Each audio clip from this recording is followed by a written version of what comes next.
үйренішіп қалды. Бұлар да балауызға оқшап, шunda ошол жерге гимназияны жылдырайлы дагы, анан гимназияга бул жерди алмаштырайлы деп. Заман талабына жараша ошол жерге көпүрө куруп берет. Ынтымак бар экенин далилдеп бердиңиздер.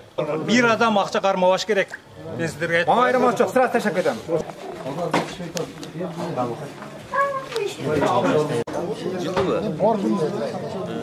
Bir жарым айга өтүп кетти. Мен иштен айдалып кетемби, эмне болот билбейм, бул жак Аллахтан. Жал. Ошол договордо жазылган бардык нерсе биздин ишкана өзүнүн моюнуна кепилдигин алып. Канча 3 миллион турабы, 4 миллион тура сатып алып берсем, Дарбет алсын деп барсам, үйдөн куй чыкканда үй биле болду.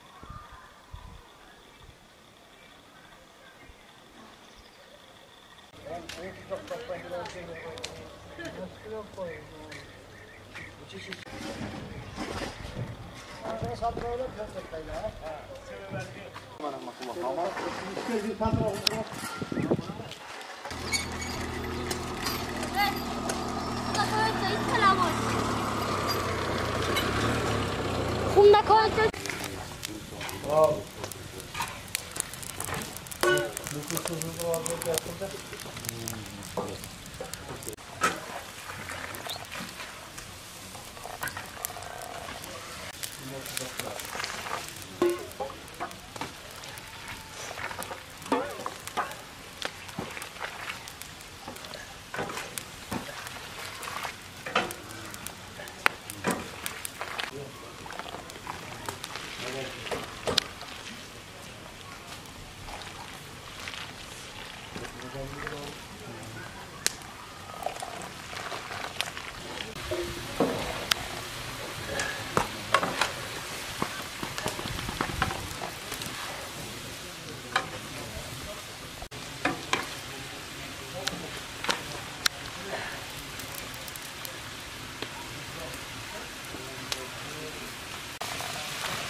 Başkan işte çağırıp abi. Ha.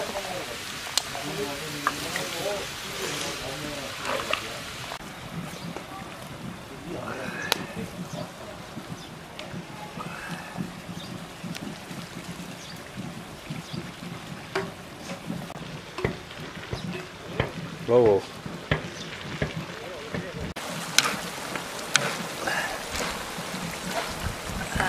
Ada Salman Dawa. Cak boy.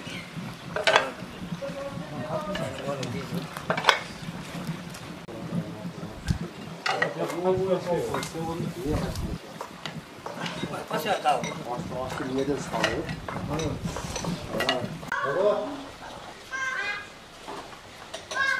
Yok. Ne kadar görkedim. O göç tak. Göç çavalar, başkalar. O yerge ne oldu? Niye bir ana bolsa stol tavuş gerek de bu bolsa.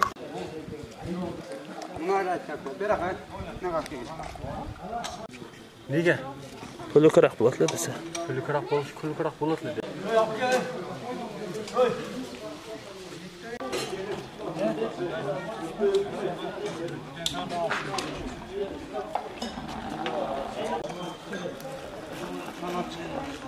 Dağılan olmazlar geldiler. Onlar da şeytan. Tamam.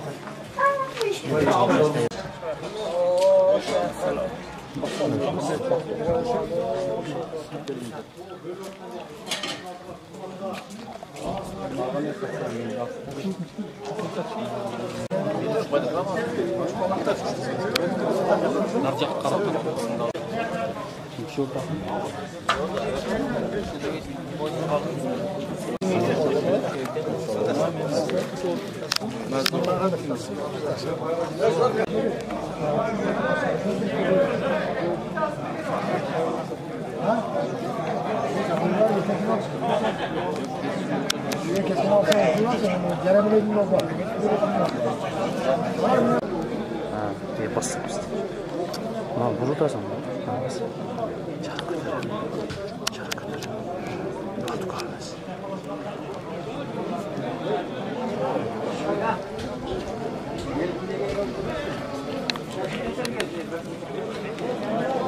Uzaktan aynı taşınca. Sen de değil mi? Ben de yok. Tamam. Evet.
Bu telekanaldan çıkaracak.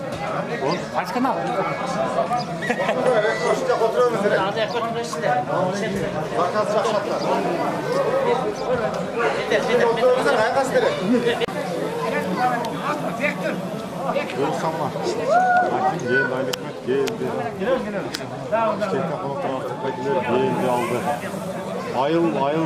Ayıldağda kılıp 1 saat 2 saat geç.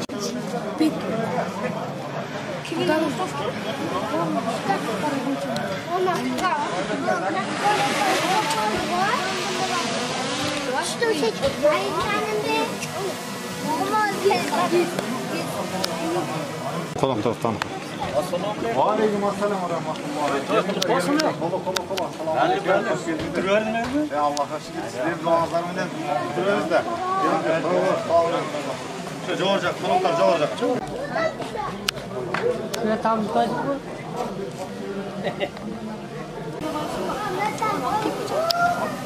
Denk atasını mı çıkaralım?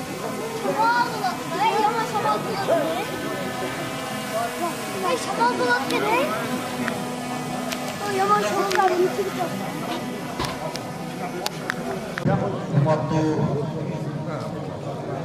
Mobile bunları hoş geldiniz. Anda mesela şu toyumuzlar kutlu olsun. Şu canlı salып жатқан жолымыз берекелүү, елімізге көп жылдар бойы қызмат қылған жолдардан болсын. Анда mesela бүгінгі іс-шарамыздың мақсаты тәртібі biraz başqaçaрақ болып жатады. Біздің Ноғат районының мемлекеттік администрацияның басшысы Иманалиев Даниил Елековичке сөз береді. Мындайлы углат окшойт, мындайлы сүйлөбөр. Саламатсыздар, урматтуу агайын туугандар.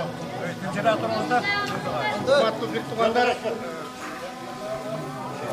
Негизи быйыл азыр биз Байке өзөкө сүйлөшүп аттык элек. Ноқат районунда өтө көп жакшы иш-чаралар өтүп атат да быйыл. Болуп атат. Өзүңөр көрүп атасыңар. Көп жылдан бери көйгөй болуп келген маселебиз жол. Негизги республикалык маанидеги жол. Ал дагы мына быйыл 13,5 километрди басып патрулдеп турабыз. Андан тышкары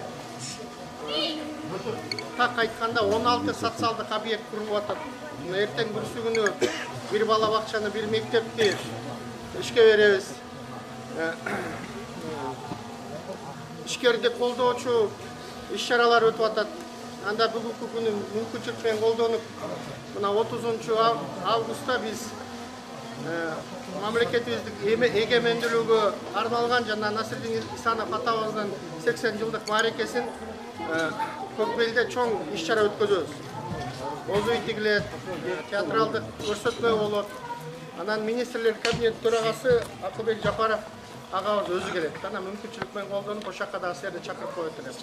Аякта дагы мына Көкбелде дагы көп жылдан бери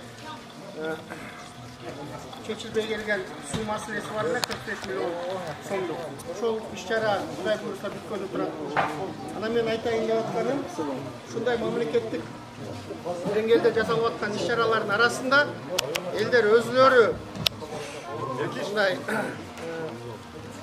өзүлөрү элдерди мобилизация кылып туруп, анан ошо Кыргыз Атада болуп аткан долбоорду 9 миллионго 1,5 километр өзүңөрдүн акча чогултуп иш-чара жакшы иш-чараны өткөздүңөр да.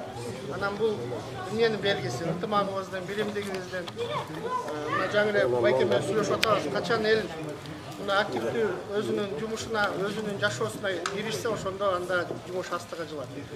Ушундай иш-чаралар көп болуп турсун. Быйыл мен да аким катары дагы акча каражатым бар. Быйыл мына жол курууга 1 миллион сом бергенмин өзүм фондума. Анан азыр мына силердин алыстыңардан айта кетейин. Январда дагы карайбыз. Эмки жылы дагы элдер өздөрү ушундай демилге көтөрсө, мен да четте калбай 1,5 миллион сом акча каражат берейин, жолго.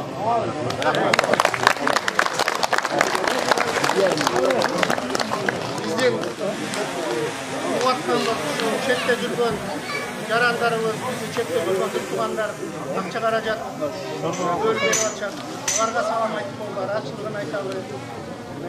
Керек болса мамлекет жасап аткан нерселерди аткарып атасыңар да, ошондуктан ага да мен беретирээк ыраазычылык билдирем. Ден соолук бололу, аман бололу. Анан 30-унда Мухаммед сен дагы айтасың, ушул Көкбелде өтүүчү иш-чарага силер келип ошол жака чай ичип кеткиле, келип ошол көрсөтмөлөрдү көрүп кеткиле, музей ачып кеткиле. Ачып атабыз.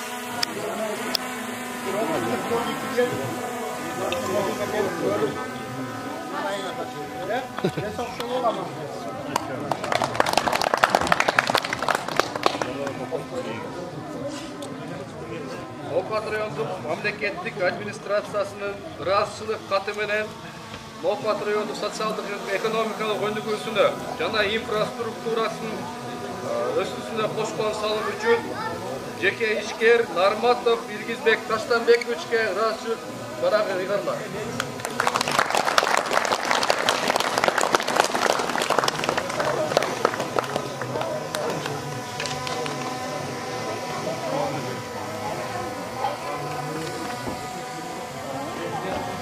Демирге көтөрсөөр, дагы акча биз да тартып. Жылына бирден кече сатып ал. Муну биз сколько болот экенин көрсөк дәлелдеп бердик. Эл колдоп атат. Бүгүн чыгып атыштай жылы качып көчө болот. Сөз түрдө адамдар унутпайбыз. Сөз түрдө биз бир жылда бир көчөнү алып беребиз. Буга эл макулдугун берип 95% колдоп турат. Сөз түрдө адамдар унутат.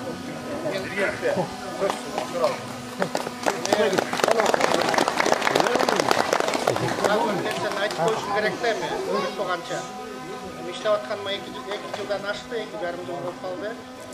Анан ачык айтканда бул мен айтчу айыл өкмөттөрдө мындай иштер колго алынганда, мисалы былтыр биз 10го жакын километрде ушу жаңы Нокат айыл өкмөтүнө элдер өзүлөрү чогултуп курду.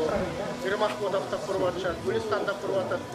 Быйыл болсо Кыргыз атады да. Анан биз тараптан кантип мындай демилгелерди колдобойбуз. Мына быйыл 1 миллион сом бердик. Мына областтан да 2 миллион сом берилсе, 3 миллион сомго силерге деле турчу болду. Эмки жыл болсо башка булактардан дагы аракет кылып акча каражат таап. Анан 13,5 километр борбордук трассаны да бүтүрөбүз. Эмки жыл Кудай буйрса аны да толугу менен бүтүрсөк, Нокатта көйгөй чоң маселелерди толугу менен жапкан болобуз. Анан майда чүйдөнү өзүбүз эле кыла беребиз, жасап болобу. Аны билебиз, Кубаныч, бир маселе квадратчиктер ушул жерде. Кубаныч байке, бирме туруп коесузбу? Квадратчиктердин аз бул жерде иштеп аткан Кубаныч байке, биздин ушул жалпысынан азыр 11 миллион 500 миң сом каражат уже асфальтка бөлүндү да. Биз баштаган көчөдөн 2 көчө уланып калды. Анан негизи башында баштаганда өкмөттөн 1 миллион акча бөлүнгөн. Ушул маселе азыркы күндө чечилди толук кандычы. Ушуга ичине көңүл буруп сураныч. Анткени жеке ишкер катары булар менен мен Жагордо менмин да. Булар мени такап атат. Мен 2 күндөн балам чыккан семья менен Кыргызстанга кайра мигрант 20 жылдан кала кетем. 3 күндөн кийин мен кетишим керек. Булар менден талап кылып атат да. Ушул маселе. Менден талап кылып атат. Ушуга элдин алдында, квадратчиктин алдында ушуга тол кепилдик берип койгоч мен жүрөм ичте кийинки жылда келип эл менен бул балар менен иштешкендей болот. Ушул маселе толук чечип бериңиздер, ча.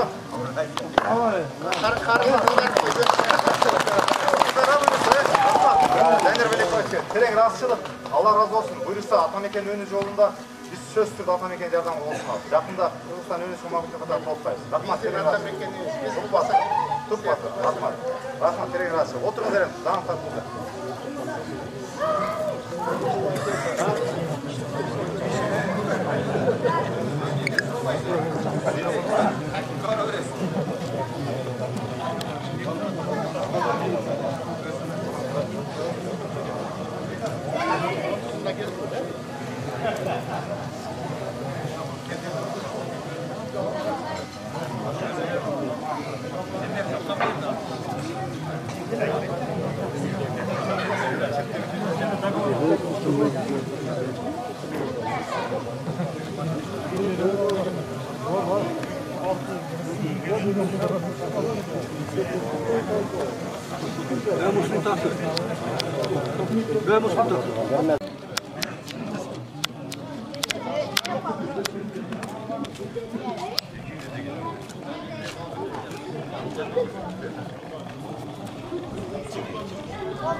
Uyuşturup akırına çayın жүрген Киргиз агабызга терең ыраазычылык билдиребиз.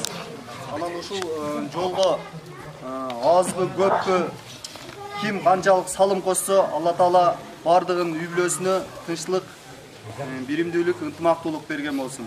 Айылыбыз дайыма ушинтип ынтымактуу, бир колдон, бир жеңден кол чыгарып, дайыма ушундай жакшылыктуу иштерди алдыга сүрөп жүрө берели. Бүгүн ушул жерге келгениңиздерге терең ыраазычылык билдиребиз. Жана ушул жолубуз көп жыл элибизге кызмат кылган жолдордон болсун.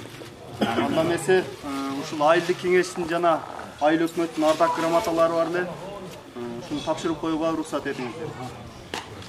Кандайсыз? Кыргыз Ата айыл өкмөтүнүн жергиликтүү калкынын материалдык, моралдык, руханий жактан өсүп өнүгүүсүнө, Насир Давидов көчөсүнө асфальт төшөө иштерине кошкон зор салым үчүн Акбулак айылынын тургуну Абдывалиев Артыкбай Турабилинович Кыргыз Ата айыл өкмөтүнүн ардак грамотасы менен сыйланат.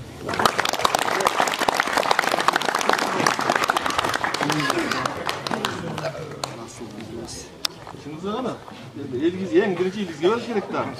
İnşallah. Olsun sizin alğanız menин alğaным. İlgiz ömöt көсөк актап жол болмок эле. Губернатордун грамотасына бердик. Азыр бүгүнкү күнгө бүтпөй калды. Жакын күндө анда алып келип беребиз. Жана өкмөттүн ыраазычылык катын, акимдин ыраазычылык катын алып бердик.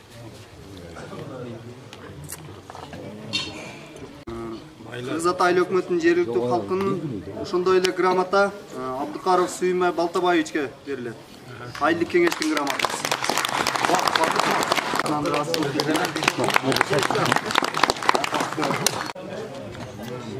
Ушул жерде бир кыстарып кете турган нерсе. Сүйүн ажылардын үй бүлөсүнө Алла ыраазы болсун, дуа кылып коюңуздар. 40 жылдыктан отказ кылып, ошол кырдыкка кете турган чыгымдан баш тартып 1 миллионду 2ге бөлүп берди да, терең ыраазычылык. Жылдыкты ушинтип жок кылабыз иншалла насип кылса. Алла ыраазы болсун. Ошондой эле грамота менен Матиев Акунали Маликович. Хопа.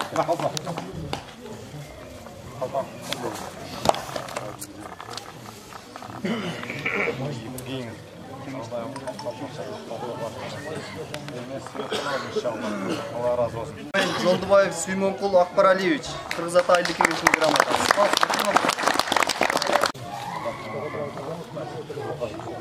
Терең ыраазычылык. Жолдубаевтар үй бүлөсү дагы бизге жалпысынан 1 миллион акча бөлүп берди. Онун 500-ü, 600-ü. 900-ü бул жага кетти, 100 автокуруктарга кетти. 1 миллион каражат бөлүп берди. Алла ыраазы болсун. Абдыкаров Замирбек Жармаматович, Кыргыз Ата айылдык кеңешинин ардак грамотасы менен. Зайрака. Кадыркулов Алишер Тураталиевич, айылдык кеңештин грамотасы менен. Абдымалик келе берсин. Малик ала берсин.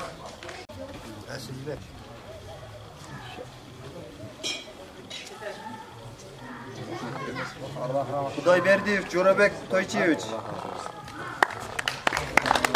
Башкарма окуйлу Кыргыз Ата айыл өкмөтүнүн жергиликтүү калкынын материалдык, моралдык, руханий жактан өсүп өнүгүүсүнө Насир Давидов көчөсүнүн асфальттоо иштерине кошкон зор салымы жана марафонду Бишкектеги марафонду жакшы уюштургандыгы үчүн Кудайбердиев Жорабек Тойчиевич. Бишкектеги борбордогу биздин Акбулак айылдаштарыбыздын организатору ушул инсанда жакшылык жамандыкта ар дайым ушул баке кызматта. Терең ыраазычылык билдиребиз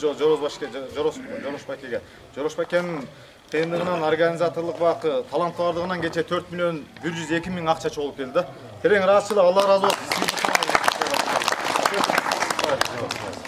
Анибекович, айылдык кеңештин ардак грамотасы менен. Кусанакан. Ким бар?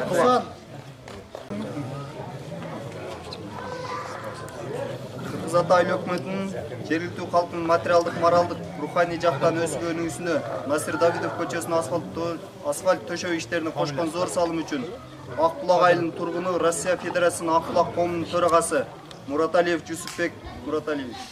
Кыргыз Ата айылдык кеңештин ардак грамотасы менен.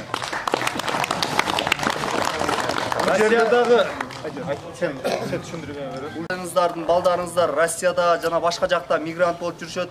Ошолордун баардыгын кошкон салымы уюштуруп берген төрагасына терең ыраазычылык билдиребиз. Россия Федерациясындагы Акбулактар фонду акыркы 4-5 жылда мына Илгиз бар, Ашим Адыл ака бар, Ермек Таксыр, мен, дагы Байматов Мунар бар. Ошол 5-6 киши акыркы жылдар катуу аракет кылып фондду өнүктүрүп, азыр фонддун мемеси 700 миңге жетти да. Жалпы суммасы. Мына Төлөз, Көкжар айыл өкмөттөргө 2-3 миллионго жетип калды. Ошого биз да аракет кылып атабыз. Ушул жерден пайдаланып айтып кетерим. Бүт балдарыңыздарга айтсаңыздар, ошол Акбулак фондуна кошулурсун. Бул Акбулак фонду Россия Федерациясынан өтө көп жакшы иштерди кылып калды. Баягы милицияга түшкөн, срочно камалып кете тургандарга, мемелерге 200 миң, 100 миңгече карыз берип, сразу ишин бүтүрүп алганга көп иштерди кылып атат. Анан жаңы баргандарга азыр мисалы 20 миң ден карыз берип атабыз. 1 ай 2 айга баягы иши бүтүрүп регистрация квартплатына неме алып. Бирок серьезный баягы залог адам туруш керек да, ошондо туруп болушунча өнүктүрүп атабыз да. Азыр дагы ушул жерден пайдаланып бүгүн келдилер бай, сага мемени берип коюңдар. Мына бул Сүйүн акелер жактагы көчөгө дагы ошо Акбулак фонду, Россия Федерациясынын Акбулактарынын атынан 50 миң рубль мына бул немеге, бул жактагы көчөгө берип коюлар.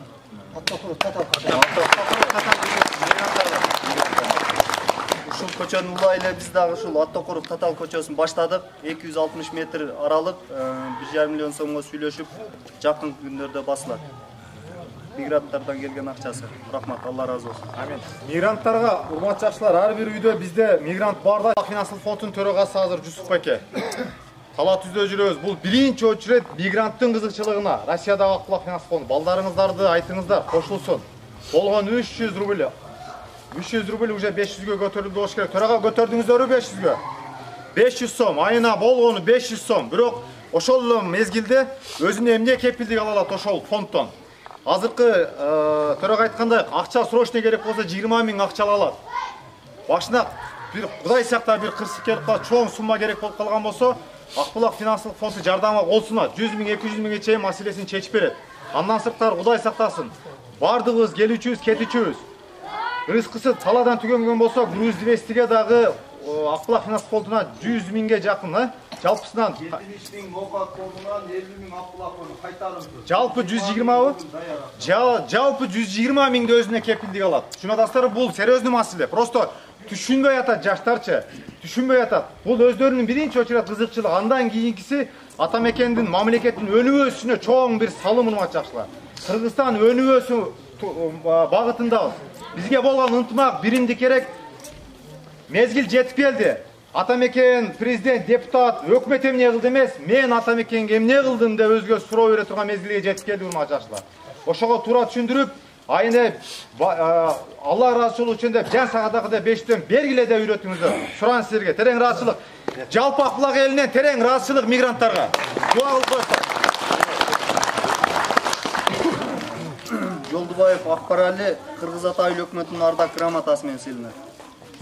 Hakan Toronovich, Kırgız Ataylı Hökümeti'nin Ardak Granatası menен. Kim aldılar? Eraliflerden kim var? Kudayberdiyev Törebek Toychuyevich, Kırgız Ataylı Hökümeti'nin Ardak Granatası menен.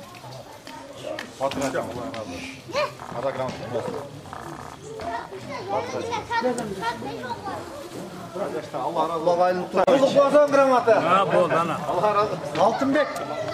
Abdüvaliyev Altınbek Kalmatacın balası. Kalmamatoviç. Deme, Artaka berip koysa. Ottokurov Damirbek Jarmamatoviç, Kırgız Ataylı Hökümeti'nin Ardak Granatası menен. Zahir. Kol çalıp turasыз, жакшылар. Мындай ардак грамота неке аждын мыдан о. Бул көрүнгөн адамга бериле берет, бул мамлекеттик деңгээлде токтоо менен берилген ардак грамота. Колдоп туруңуздар. Ataylı Hökümeti'nin жергиликтүү калктын материалдык, моралдык, руханий жактан өсүп өнүгүүсүнө Насир Давидов көчөсүн асфальт төшөө иштерине кошкон зор салымы марафонду уюштургандыгы үчүн Акбулак айылынын тургуну Исмаилов Тайырбек Акматович, Кыргыз Атайlı Hökümeti'nin Ardak Granatası menен селине. Tayraka. Akmat Ağacı'nın maldarından kim var? Gel. Салым кошкондор баардыгыңыздарга терең ыраазычылык билдиребиз. Анда эмесе. Тайырка. Илгиз акага берсек сөз кезегин, а? Assalomu alaykum, Akbulak'tık. Tuğanдар, mına işler менен жүз көрүшүп, шүнтеп, жакшы иштин үстүндө отурам. Кубанычтамын. Анан эми туғандар мына Илгиз инибиздин шунун демилгеси менен бир жакшы бир иш бүтүп атат. Мына бул жерде отурган баардыгыңыздар билесиздер, мына Асланда улуу муундар отурат экенбиз. 30 жылдан бери талкаланып, эчтеке курулбай, бир жакшынакай малкана бар эле, бир жакшынакай сарайлар бар эле жок болуп, мына кайрадан ушуну эми кайра биздин балдарыбыз биз жок кылган нерсени балдарыбыз кайтадан баштады тикелепчи. Эми бул Кудай буйруса бул башталышы кыла турган иштер көп айылда. Көп. Мына жолдорубузду мына өздөрү айтып отурат, мына Илгиздин демилгесин бардыгыбыз суутпай, бардыгыбыз колдосок, Кудай буйруса ар бир көчө жол оңдолот, арыктар оңдолот, мектептер оңдолот, медпункттар оңдолот, ошондуктан эле соц объектилердин баары оңдолот. Ошого мына жана айтып кетти, мамлекет кылып берет, мага мамлекет кылып берет деп эле мамлекеттин оозун тиктебей өзүбүз да аракет кылайлы. Кудайга шүгүр, азыр bu yerde bir biçare жашаган эч ким жок айылдачы. Өлбөгөн окаты бар. Bir 20 000 сом жылына bir бөлүп кое турган болсок, ар бир айылдын иши бүтүп кете берет экен да. Ошондуктан мына жерде туугандар, хайдыгер болбогула. Мен силерден суранып кетем.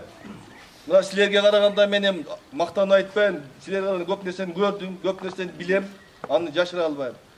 Мына ошондуктан мен башка жерде көрүп таң калам. Башка мына Кыргызстанда эмес, башка жерде элдерде көрөм. Şu ел кайдыгер эмес да, ошондуктан алар жашоосу жакшы. Биз Кудай берет деп, Кудайдан тилеп отура беребиз. Кудай бербейт. Кудай айтат, силер мээнет кылсаңар берем дейт. Эшиңде агып аткан сууну Кудай берет десеңер, эгиниңер өзү агып кирип кетпейт. Ошого туруп өзүңөр мээнет кылышыңар керек. Мына ошондуктан мына Илгизде шундай жигитти колдоп, эч качан мындай жигит Кудай бизге бериптир да. Көп ишенген жок, туура мына жердегилер. Жол бүтпөйт. Мына Бишкекте өткөндө марафон болгондо эле айтты. Бул не деген бала? Блогер балабы? Аябай чечен сүйлөдү экен деп. Чындыгында сүйлөгөндө сөздөн Кудай сөздөн да бериптир, башка жактан да бериптир. Шундай жигитти колдошубуз керек. Бир жакшы макал бар. Басмайылдын тартканын ээси билбей ат билет. Ер азаматтын жакшысын эли билбей жат билет депчи. Мынандай жигит бизде бар экен. Муну колдошубуз керек. Мына ошон үчүн мен атайын келдим, мына туугандар эми. Мына мен бул жерден чыгып кеткениме 37 жыл болупту. 14 жылдан кийин 50 жыл. 50 жылда эл жаңы, 100 жылда жер жаңы. Мени көп балдар тааныбайт. Men hazır 37 yıl bolsa, men birinci görüp atkan balдар бар. Özümün tuğandarım деле tanıbaydı eкен. Siz görgөн emesiniz de. Men bu жерде мына 37 yıldın içinde esептеп көрсем, жылына 12 ay bolsa, 12 ayda esептеп көрüp, мындай расчет алып көрдüm, жатып алып. Bir 6 ay bolsa керек, 37 yılın içinde 6 ayga жетпеген şu жерде мен жашапмын. Gelip ketip. Hem kalganlar şu yerде өзүңүздөр жашап атасыздар. Benim bu kindik kan tөгülgön yerim. Benim bundan başka yerim yok. Bara turgan elim yok. Buna el, biz bunday düşünüşümüz gerek. Jalpı el bir üy bile ödep. Üyüzde kanday tartip var. Buna şonday tartip menen bardığız başıyıp köçöbüzde olsa köçöbüzde bir tartip menen yaşay turgan bolsok aldıga жылабыз. Buna gelecekte buna hazır aябай tez özgörүү başlalıp baratat. Buna жаш муундар şunçalık tez özgörüp baratat. Biz oşo жаш муундарды колдошубуз керек. Эгерде мына илгизге окшогон бала болбосо, буну мен колуман келбейт элем. Кыла албайт элем. Ачыгын айтам. Анан эми bunday баланы биз анан тепкилеп, анан кылбай, укпай койсок болбойт.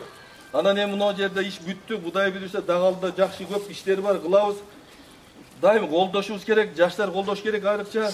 Мына жолубуз асфальт болуп калса, ким кепилдик берет, ошол мына Buna köşede, 4-cü köşede bu atele geçiyor, 3-cü köşe. 3-cü köşede kim basmaydı? Meyde medpunkt var iken, kantor var iken, poşta var iken, magazin var iken, barız kattayız. Basmayım degen жерге bin жол basa. İçindele deveş gerek. Haydiger bolbay, aytkanга gönüp beriş gerek. Dağından ayta turganım, mına ol. Hazırkı, men berdim, men de kıldım mildetten men bersem, Allah üçün, naşı жақшы soğukka iyileşip kalayım dedim. Bu dünyada bardığız, mına жерде oturganların bardığın atalarımız var ile atalarımız yok. Doğru. Mına bizдің nazır qarasa ben 60'a жақындап biz de hareket bıratabız. Aslı mına biz nakelerimiz bolup жүргөндөр уже ақсақал болып қалды. Ошондуктан биздele бара турган жер ушул 2 метр жер. Пулуңу дүйнөнү көтөрүп кете албайсың. Келгиле ынтымак болойлу дагы, кайдыгер болбой дагы. Ошол жакшынакай элдин жолуна толук киришели. Анан жанагындай өткөндө айтып, жаман кейди да. Көчөгө төгүп аласыңар, топурагыңар төгүп аласыңар, ташыңар төгүп коесуңар, машинаны коюп коесуң, болбойт ал көчөгө. Сен үйүңө тök. Не кыласың ошол? Көчөнү ол элдики, сеники эмес. Жалпы эл жакшы каттап, жакшы жүрүш керек. Чыгып кеткендер болсо кириш керек. Ордуна перначаль ордуна келиш керек. Ошондуктан ынтымак болойлу. Эми катып айтып койсом, аксакалдар бул элиме, жерим өзүм бүйүп айтып атам. Туган катып айтат эми. Силерден башка биз бир элбиз, бир жербиз. Аталарыбыз кээден чоңоюп, кээден ичип, суу ичип чоңойгонбуз. Gelingizler ынтымакка келели. Мына азыр аким айтып кетти. Көрдүңүздөр да. Мына Гүлистан, Жаңынокат, ошол жерде бир кыргыз жашабайт. Ошолордун ар бир көчөлөрү асфальт болуп атат экен, демилгеси менен. А биздики мына буйруса, мына жигиттин аркасынан ушу жакшы демилге чыкты. Bundan кийин ушул нерсени токтоп калбаш керек. Кайра ушу Кудай калса жетет буга. Туура. Ысырапкерчиликтен кетели. Зымдары чыгып жатат. Эми жардам берели колумуздан келген. Агыздан жанагындай дамыла, элчи дамыла. Кээ-бир эмелер бар экен. Азыркы 40 деп атат. Көтөрүңөр келет. Мына азыр Кыргызстан аябай аралаша баштады. Биздин балдарыбыз анан кайгың менен мактанасың. Сенин жакшынака үй салып койгон үйүң менен эгерде көчөң мында бир араба өтө турган көчөң болсо, асфальттап койсоң, суу келди, свет келди, бардыгы жакшы. Ошондуктан ынтымакка келели. Эми биз илгизге окшоп күндө мындай катуу сүйлөп эмет бербейбизбиз, бирок буну эме келишибиз керек. Азыр Бишкекте дагы балдар айтты да, баягы мен ата-ака сиз барып келиң. Эми бул şu жакшылыкты улантсак, жылда акырындап чогултуп, айылдан деле чогултуп, жанагы үшүргө чыгарган акчаңарды эгингерге бул жака деле жумшап койсок, өзүбүздүн эле өзгө жумшап койсок, кийин барган ашып кетсе андан кийин сыртка беребиз. Көп нерселер бар, акчаны туура колдоно алсак. Эң негизги ошол, калган эми бул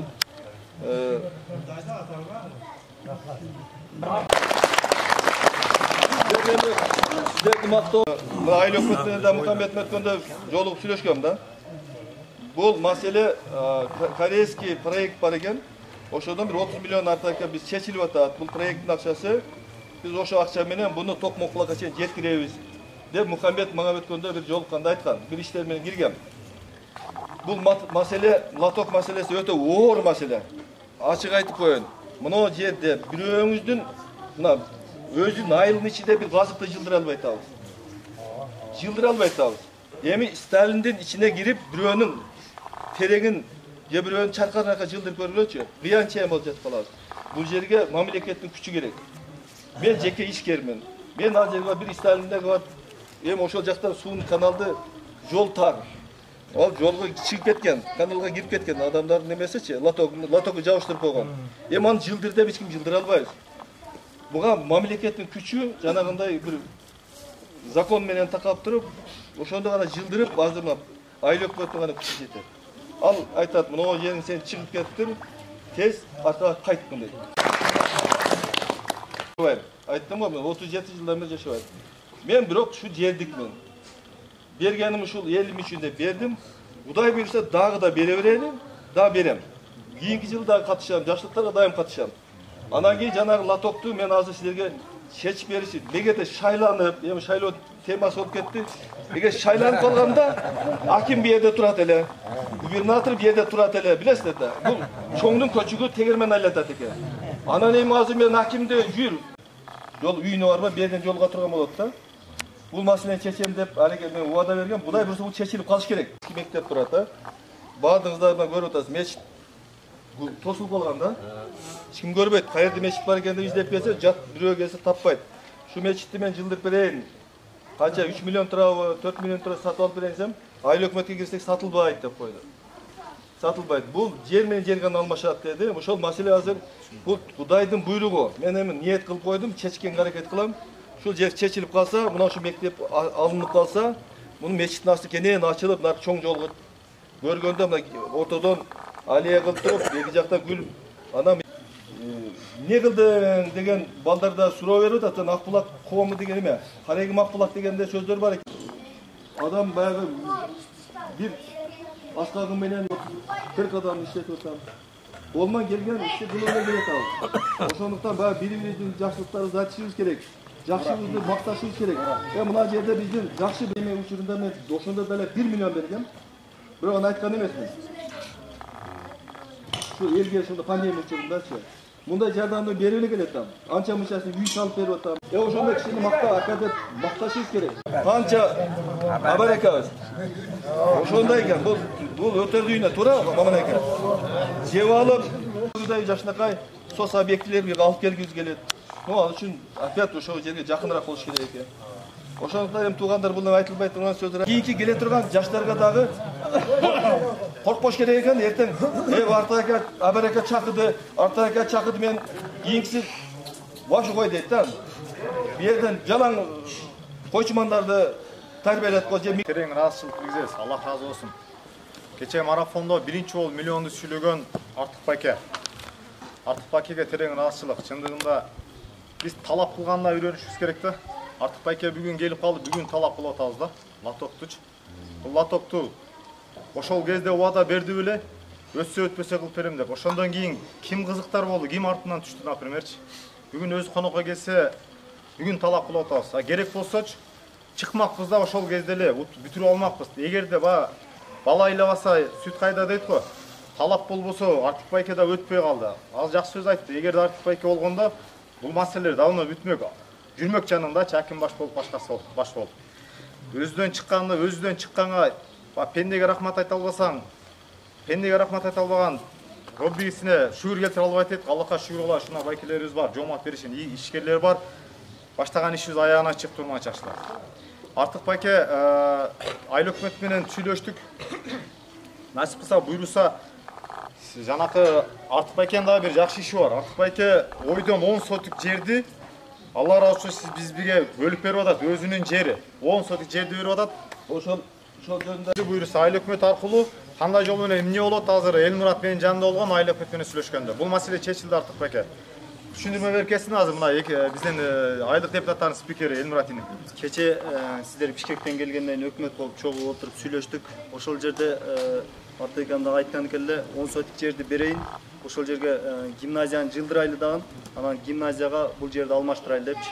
Азыр эми ал жака зданияны салып, гимназияны жылдырабыз дагы. Анан бул жердеги зданияны азыр ушул боюнча сразу мечитке алмаштырып койсок болбой калат экен, мыйзамсыз болуп калат экен. Ошого гимназияны нар жака жылдырып туруп, андан кийин бул зданияны списаниягы бузуп, анан жерин муниципалдык менчик, мечит деле муниципалдык менчик катары болот. Ошого мечитке өткөрүп берсек. Мына биз өтө жакшы иштин үстүндө отурабыз, бардыгыбыз. Жакшы демилген үстүндө турмушка чыкты. Атасына белли, ушуну ким уштурса элдиз. Алайда ушундай балдар азыр үйлөрдөн тарбияланып чыгып, алыс жакка жүрүп, өзүнүн туулган жерин, өзүнүн кинди камылган жерин өстүрөйүн, өнүгөйүн, ошол жерде менин тууган уругум жашайт деп көзүнүн карегинде көргөн балдар бар экен арабызда. Рахмат силерге, ушунда келип, атайып уштуруп берип, мына эми ошол куру эле сөздөн эмес, турмушка ишке ашырып берип кетип атат. Муга там беришибиз керек. Сенин өмүрүңө уюштурган бардык топ бар. Бишкекте уюштургандар бар. Ошто уюштурган, Окатта, шу жерде жергиликтүү уюштургандар бар. Биздин аксакалдарыбыз бар, силерди колдогон силерге. Ошолордун бардыгына элдин атынан рахмат деш керек. Мындан кийин дагы силерге ошо ишиңерге ийгилик, бала чакаңарга тынч болгула. Анан бир эки сөз буга чейин мына жергиликтүү жол жөнүндө да бир эки сөз айтып коеюн. Жол өзү 3-4кө бөлүнөт. Мына жергиликтүү жолду президенттин пулу канча көп болсо амел жасабайт, сиздерге айтып эле коеюн. Жергиликтүү жол республиканын бюджетинен каржыланбайт. Ошон үчүн өзүбүз оңдошубуз керек. Бул бул жагынан тура түшүнүп алыңыздар. Тек мисалдан садыр аз пул көбөйтпөй, мамлекет оңолуп атат, өзүңүздөр көрүп атасыздар. Мамлекеттик гана жолдорго берет. Ал биздин жолдор мына жердеги 54 километр жол бар Кыргыз Ата боюнча ичиндечи. Ага бир тиын бербейт. Анын ичинде мамлекеттик жол бит эле Карагойдун Окат. Биздин жолчу ошого берет, беришим. Калганына бербейт. Калганына проект ел колдосо анан болот. Анан билбейм, мыйзам өзгөрүп кетсе, онда кирет. 500 сомдон же болсо 10 миңден ал, эч нерсе койт болчу. Bir günde 2 күнгө жетпейт. Кыштан кийин акчаны барака сайын болбойт. Үйүңө бол неме эч нерсе алып келбейт. Жукпайт да эми мындай жагы оңолуп атат. Биринчиден мамлекетке рахмат. Бул силерге окшош мамлекетке жакшы жетекчилер келди. Жакшы деш керек ал жакта. Кыргызстанда азыр оңдоп атат. Жолун жолдо оңдоп атат. Суузун суудай оңдоп атат. Бар жокту оңдоп берип атат. Светинен оңдоп атат. Мына өзүңөр көрүп атасыңдар. 3 жылда азыр кыйла нерсе өзгөрдү. Мамлекеттеги иштегендердин айлыгы 200%ге чейин көбөйдү. 2 эсе, 3 эсе көбөйдү. Туурабы? Коргонуу боюнча дагы бүт айлык өкмөттүн иштери боюнча да айлык өкмөттөрдө да иштер бар, реформалар болуп атат. Жакшы, рахмат өткүзүп эми. Силерге да рахмат.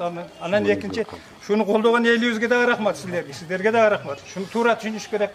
Мына жигиттер айтып аткандагы муну любой иштин анча кемчилиги болот, айтып коеюн. Бардыгы эле 5 колдо кете бербейт. Мына спонсор балдарыбыз отот, артыкын айткан 100% туура.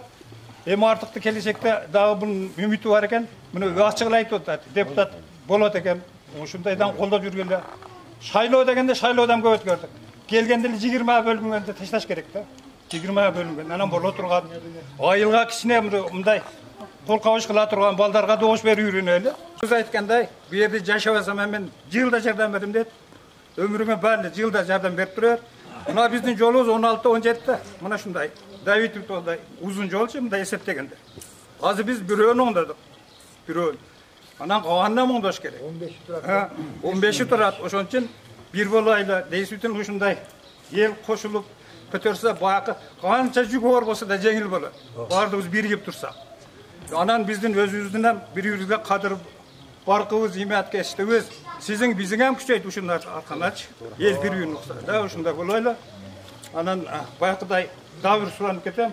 Баягы иш кылып аткан айыл өкмөттүн балдарына ушундай демилгечи, илгизге окшогон спонсор балдарыбыз бар, айттым го, ошол жерден баштап Москвага чейин болуп атат. Эми ар түрдүү каражатты берип атат. Ошолорго да жакшы сөзүбүздү айтайлы. Жакшы сөз айтайлы. Ошолордун көңүлүн алайлы. Жакшы сөзгө эмне жылан ийинде чыгыптыр дейт. Туура, бири-бирибизге эми жакшы сөз кылайлы, ушунда ишибиз ийгиликтүү боло берет. Ишиңерге ийгилик, эли журтка ушу биримдикти каалайм мен. Рахмат. Мамызда, элчи дамылада. Bismillahirrahmanirrahim. Elhamdülillahi Rabbil alemin ve salatu ve selamu ala Resulike Muhammedin ve ala alihi ve sahbihi. Allah subhanahu taala esepsiz muhtalar olsun. Peygamberimiz sallallahu aleyhi ve sellem'e dürü salatlar olsun. Anneklerin ashablarına Allah subhanahu salamı sizler Allah subhanahu rahmatlı, жақсылықтар olsun hurmatlı cemaat. Жақсы деген нәрсе, жақсы да hurmatlı cemaat. Şu berekeller deşti, rahmat deşti, yürünöylü, birbirimizin arkamızdan birimiz çıkıp yürüyor dursa, ıntımak var yer, el ozot. Intımak çok el tozup ketedi hurmatlı cemaat. Buna yemi vardı özde görüp durağız, anan kede atılғанда birinci imamga gelip teberedi. Bunlarını biz mına şu Nani Şahcı menen barıp memnunlarımız hükümetke, Ananur Mehmet Hacı menen 1-2 yıl muru barı var, jolğanmız. Biz mescitke çındığında bunda qarap görsem urulukça girip atağız mescitke. Buna çekeden urulukça girip atağız da. Buna şu bir Kuday Taala bir nasip kılıp açılıp kalsa, buna iki tane gülegi, buna bir jol bolup mem olsa, en sonu bolup ana şerden ötken adamdı mescitte tartat. Tartar. Azı qayerge varsan, mescit jarkıldap turat, her yerge varsan. Bizdik manada bekinip turat hurmatlı cemaat. Bunu şu oydan ötkör albayt eken. Birinci mescit salganda da men töröge aytkamın dese benim munağınızı bitirip alыңыз sakal bul. Munağını verseniz anan bunu beröz. İzdaniye almaşat eken de, jön bolboyt eken degen de hurmatlı. Önem Allah Taala özü jardam bersin. Buna ökalarımız bardığını atını ataşam ile kıyın demi esinden çıkıp kalat da öy. Özün bala çakan tuğan urungda alki olarından ne üreçerasan olarından bardı nesini bilbez. Buna akın acı hem rahmat. Buna akın acı jaka biz pul vergen jokuz akın acı jaka. Buna akın acının köçesi özüm emen otur özüm emen otur. Durabı? Allah razı olsun. 700 minge jakın özünü ne bilösün dem. Ana mı naqtağı şu jankı özdörüm emen otur. Dem 100 min jankı aparan balası verdi. Bu yağa özdörgül otur. Allah razı olsun. Emi qancha maqtasak da, kimdi maqtasak dağı misali. Maqta Allah Taalaga bara öğret hurmatı. Sebebi oşonu Allah Taala jaratkan. Mına şu adamdın diline salvasa hiç kim berelbeyt. Bir yerde kalıp bere öğret makuluk, bir devese kalıp neni öğret makuluk deydi. Allah Taala diline sal bir dedi mi? Çağırgan öz bilbey kalar. Mına şu jolubuz kulluk olsun. Mına jol bu cennette ora turgan jol. İnşallah. Cennette. Nege? Mınadan barsan o na. Meni öğret sultan deydi. Padişahım bere öğret deydi.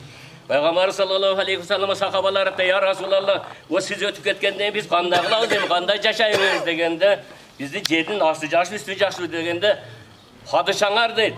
Padişah mamleket başçılar adil bolsa sizlerde жердин üstü жакшы деген. Üstü жакшы деген. Bayыңар dedi жомарт bolsa берешем bolsa жердин üstü жакшы dedi.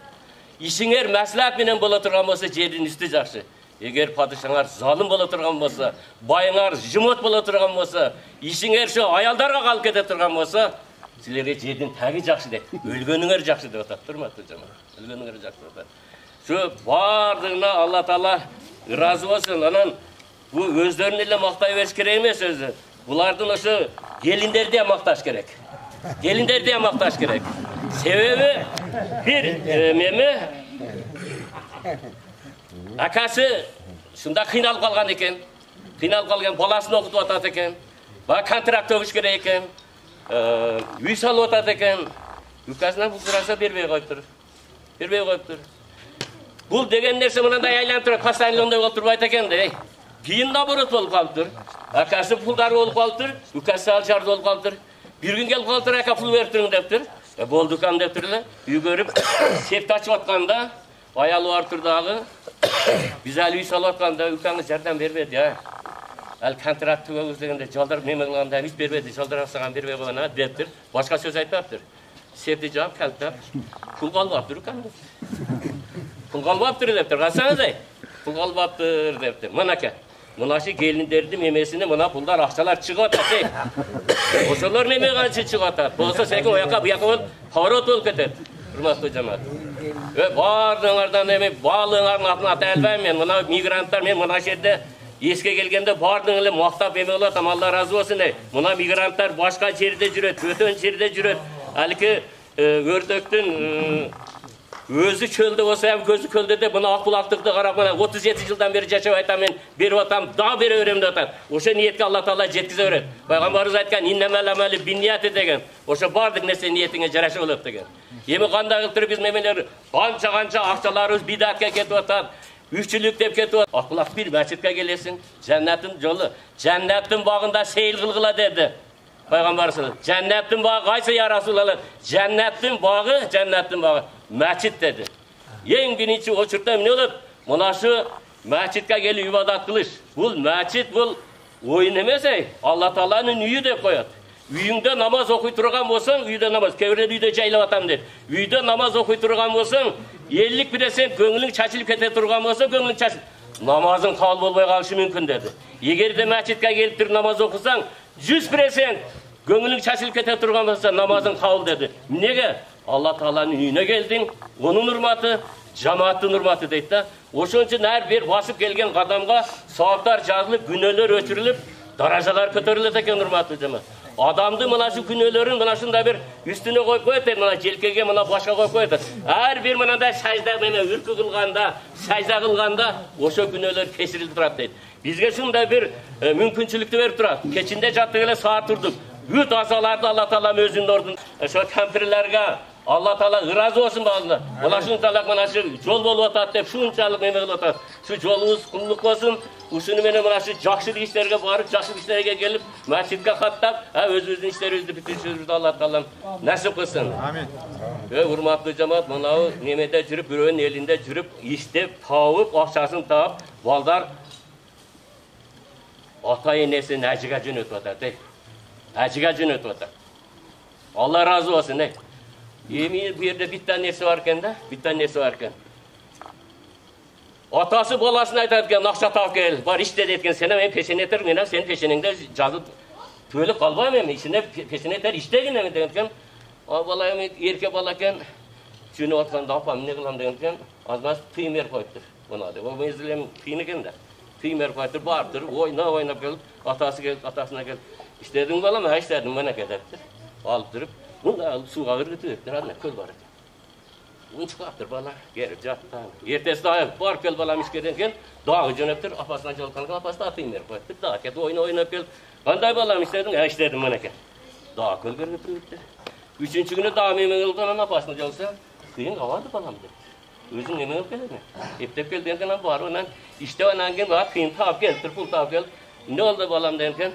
Mene tap geldim ata denken, atasımın andaltı ırgıtam degende şap parmak kaldır bunu. Atam hemen zorgadan tap geldim. Zorgadan tap geldim dedi.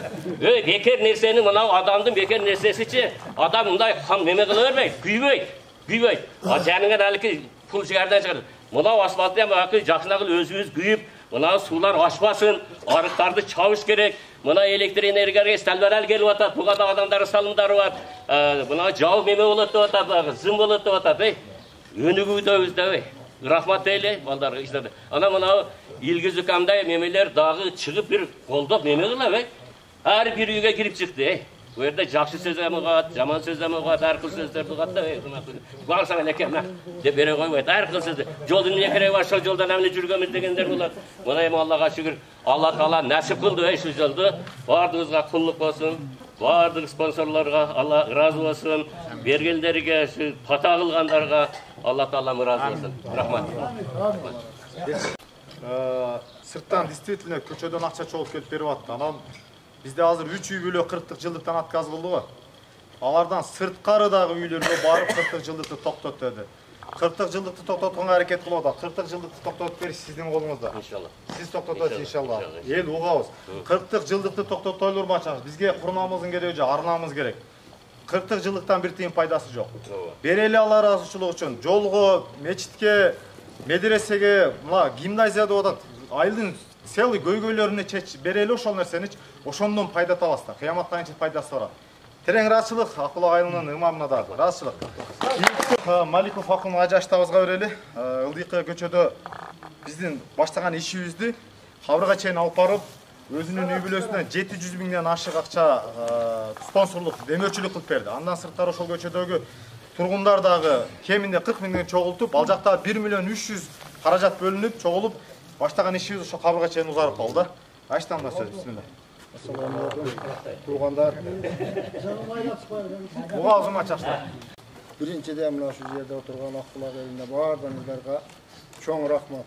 Айрыкча салым кошкондорго, үй бүлөсү менен тынч болсун, ар дайым бакубат жашоо каалайм. Ушундай эле Аяшулум илгизге биринчиден рахмат айтышыбыз керек. Бир добушта. Ушундай жигиттер элибизде бар экен. Ulan bunun arkasından kayra çıkar verirdi. Allah Teala nasip kılgan bakın. Şundaydı hem biz jol жақсы нәрсе да. Kulağın dastorkonu deyip. Biz daha uşul biröge sebep deyip. Uşunun sebebinden özümüzdün göçöğünü başında da ayttık ile bunda aytkanda bir koşup alganга makul je mümkünçülük bolbodu dagı özümüz uladık. Mına jerde aytıp koyuş gerek. Uşul dagı ele bizdik azыр az bolgonu menen 5'ten 1'ine bara var da 1 kilometre 200 metre mına şu yerde mına köpçülük vardı o oңдодuk. Bu yer 240 metr. Bu yerde meçit var, kabristan var. Şu yerde özümüzdün komşular kolo komşu. Men bu yerden aytmakçımın bolot eken kılsak degendi da 15-16 үй şu yerde 20 mingden koştuk. Bundan şu alın yetişince 40 ming 50 mingden koşuştu komşular. Köptöp kula kalsa bütün üstün aslında turabız da. Anam bardık özüle bir migrat je bolbosa Bişkek'e olsuna vermeyli da men aytmakçı. Bu şu yerden 5 ming 10 ming kısak deyalım tırmak bosok bütün. Anan kebirleri bu jaka berbedim anday degen sözden alış boluş gerek. Aytat da jolgo. Kolundan gelse karıjat ber deyt. Berbedin bir güçün menen, bolbosa üyüngde otur dua kılıp. Bol daşça sözden gereği yok. İşte men özümü daha söz deyip atat da berbeptir deyt. Men özüm jop berem da. Baylığıma, akşama men birok berem. El üçün kızmat kılış men bir burçum da. Bunu turu düşünüңүздөр. Eldi ekiге bölgön emesmin. Elge jurtga kızmat kılış bu men atam uşunda osiyat үйröndü. Osiyat kılat hazır dagı. Kem boysun elge jurtga kızmat kıl deyip alımın jetişince kılam. Dagı kılamın kızmatты. Bırak şunu biliңiздер. Katta küçük bir jön kuruk söz aytpаңыздар. İştege gelbeybi dua kılыңızдар boldu. Hiç talap kılbayбыз. Biz uşunu Kuda kalasa men Bişkek'ten, Cebrimize Rusya'dan bir so'm akça suraganım da yok, alganım da yok. Mına ilgi gözü güve. Mına özleri bilir. 1 milyon 300 minge Kuda kalasa bütüröbüz. Akçasını berip koyganбыз, bular az maza berişke bolupta. Uşunu tuura düşünöylü. Ana manda sözlü koyuyor. Болжол менен булардан дагы булардын үй бүлөсүнө да бир 100 миңге чукул. Аштам өзү 50 миң берген. Давид Насип көсөсүнө. Жусуп классташым берген, Жунус Айшиним дагы берген. Аллахка шүгүр. Андан сырткарын ар жагын толук 1 миллион 300 дө өздөрү калып 15 чакты үй бүлө. Şu yerdeki misal için komşularıma da rahmat. Uyuşup bölök jaktan bütpey kılıp olsa da bolot eken da. Sonda aytkanda. Tereң ыраазычылык бардыңыздарга. Акбулак элине мен Аллахка чек шүгүр şu Акбулактын тузун же суусун жеп ушул жерден талим тарбият ушул жерден уядан чыкканына 20 жылдан бери мигрантмын да. Аганы көр ийне сөт дейт. Тала түздө жүргөн, айылда жүргөн, борбордо жүргөн, жалпы ушул жерде жүргөн мен 78-жылкы байкелерин ушул жерде айтып кетейин, 78-жылкы байкелериме терең ыраазычылык билем. Анткени ошолор мени талим тарбият, талим берип чоңойткон. 78-лерден башталган. Андан сырткары Акбулак элинде 80-жылкы байкелерибиздин кылган кызматтары толтура. Булар жалган жашоодо из калтырды, жакшы из калтырды. Тарыхты сызып койгон. Алардан талим тарбият алдым. Эч ким асмандан тарс этип түшүп калбайт. Эч ким организатор болуп, жол болсо сөзгө чечем болуп түшүп калбайт. Талим тарбият аганы көр ийни сөт дейт. Ушул жерден ушул талим тарбиятты алып туруп анан бышып жетилип келип бүгүн кызмат кылып атабыз бачакчылар. Терең ыраазычылык Акбулак эли мен сиздер менен сыймыктанам. Аллах разы болсун. Терең ыраазычылык Акбулак элине. İşker байкелерге терең ыраазычылык. Бизде Жомарт Берешен айкөлдөр толтура. Акбулактыктар биз мактоого татыктуу элсиздер. Кыйынсыздар. Чындыгында Жомарт Берешен айкөлдөр бизде. Биз кыла алабыз. Кылсак болот экенин, бизде ынтымак бар экенин далилдеп бердиңиздер. Кылсак болот экен, кылалдыкпы? Ыраазысыздарбы? Болуп өткөн кызматыбызга салынган көчөгө ыраазычылык билгизесиздерби? Ыраазысыздарбы? Алла разы болсун урматташылар. Артынан келет экен урматташылар. Ийгилик болот. Ийгилик болот экен. Акча колдун кири, берген үрөнөлү урматташылар. Мен 2 замечание кылам. Мактай берсең да болбойт. 2 замечание кылам, туура кабыл аласыздар. Бизде кошуна менен кошуна бул кошуна канча берди, тиги кошуна канча берди деген нерсе бар экен. Бири-бирибизди пайлаган нерсе бар экен. Мен жаман, мына ачык айтайын, мен мына эски Телмандын ичин кирбеген үйүм калбады да. Бул туура эмес урматташылар. Биз бир тууганбыз. Бири-бириңерге болгон көз карашыңар ошондой болсо кантип кошуна болуп жашап жүрөсүңөр мен таң калдым да. Токтотолу ушул нерсени, бири-бирибизди пайлаганды токтотолу. Азыр мына Ажаштам дагы айтты, Артпаркем дагы айтты. Ар бир инсан кылса дагы, берсе дагы өзү үчүн. Ар бирибиздин амал дептерибиз өзүнүн ар бириздики өзүбүздө барып жатаары жерибиз дагы өзүбүздө. Кылган зыян ишибизден зыянын тартабыз, өзүбүз азабын тартабыз, кылган жакшылыктын рахатын тартабыз. Сиз менен бизди түбөлүктүү рахаттануу же түбөлүктүү азап күтүп турат. Урматтуу жакшылар. Келечек өзүбүздүн колубузда.